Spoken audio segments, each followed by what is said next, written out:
সবাই দেখো, কাল্লু পালোয়ান তার বোনের বিয়ের দিনেও নর্দমা পরিষ্কার করছে। শালা ফকির কোনোদিন বড়লোক হতে পারবে না। ওই চেয়ারম্যানের মাইয়া আমাকে সবসময় অপমান করে। আমি একদিন কোটিপতি হয়ে ওকে দেখাই দিমু। শুনেছিস কাল্লু পালোয়ান রাজকন্যাকে সাপে কামড়েছে, বিষ তোলার জন্য সেই সাপকে লাগবে। কেউ যদি তাকে এনে দিতে পারে তাকে অর্ধেক রাজত্ব দেবে। কি বলছিস মন্টু? কোথায় পাওয়া যাবে সেই সাপকে? আমি ধরে নিয়ে আসবো। পাশের জঙ্গলে পাওয়া যাবে। এই জঙ্গলের কথাই তো বললো, কিন্তু কোথাও তো কোনো সাপ দেখছি না। এদিকে অর্ধেক রাজত্ব তো আমার লাগবেই। কাল্লু পালোয়ান ভাই, আমাকে তুমি এক শিকারীর হাত থেকে বাঁচিয়েছিলে, এখন তুমি জঙ্গলে কি খুঁজছো আমাকে বলো। শিয়াল, আমি একটা সাপকে খুঁজছি যে রাজকন্যাকে কামড়েছে। তুই কি জানিস এই জঙ্গলের সাপ কোথায় থাকে?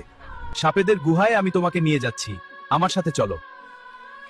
এই হল সাপেদের গুহা। এর ভেতরে সাপের রাজা থাকে, কিন্তু ওরা অনেক ভয়ঙ্কর। তুমি কি পারবে সেখান থেকে সেই সাপকে নিয়ে যেতে? আমাকে যে পারতেই হবে বন্ধু শিয়াল। তোমাকে অনেক ধন্যবাদ। তুমি এখানে থাকো, আমি এখন গুহার ভিতরে যাব। বন্ধুরা, দ্বিতীয় পর্ব দেখার জন্য ফলো করুন এবং ভিডিওতে লাইক দেন। দেখা হবে পরবর্তী পর্বে। তোমাদের মধ্যে রাজকন্যাকে কে কামড়েছে আমাকে একটু বলো। আমি কামড়েছি, মহারাজের আদেশ ছিল। সর্পরাজ মশাই, দয়া করে কালনাগিনীকে একটু আমার সাথে পাঠান। রাজকন্যার বিষ তুলে নিয়ে তাকে বাঁচাতে হবে। না, এটা অসম্ভব। ওই রাজা শিকারে এসে আমার কন্যাকে গুলি করে হত্যা করেছে, এজন্য আমি তার প্রতিশোধ নিয়েছি। আমি যেভাবে হোক কালনাগিনীকে এখান থেকে নিয়ে যাব। সৈনিকরা, এই মানব সন্তানকে সবাই মিলে ছিঁড়ে খাও।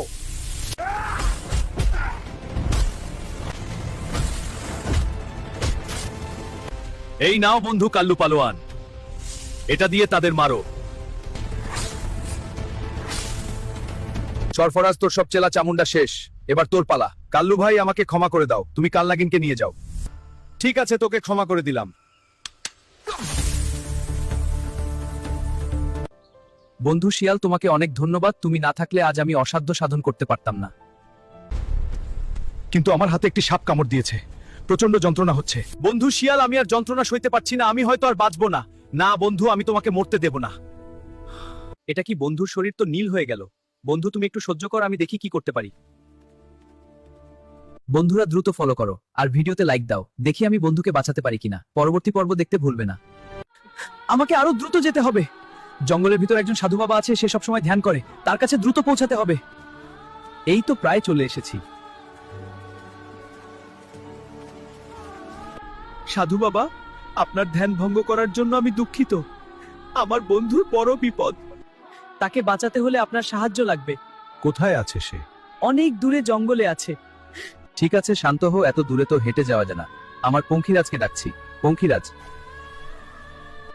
শিয়াল সঠিক জায়গায় গিয়ে বলবে, সেখানে আমরা নামবো। আচ্ছা ঠিক আছে বাবা। শিয়াল, তোমার বন্ধুর নাম কি? ওর নাম কাল্লু পালোয়ান, সে খুব সরল মানুষ। সে একবার আমার জীবন বাঁচিয়েছিল। আচ্ছা ঠিক আছে, চলো।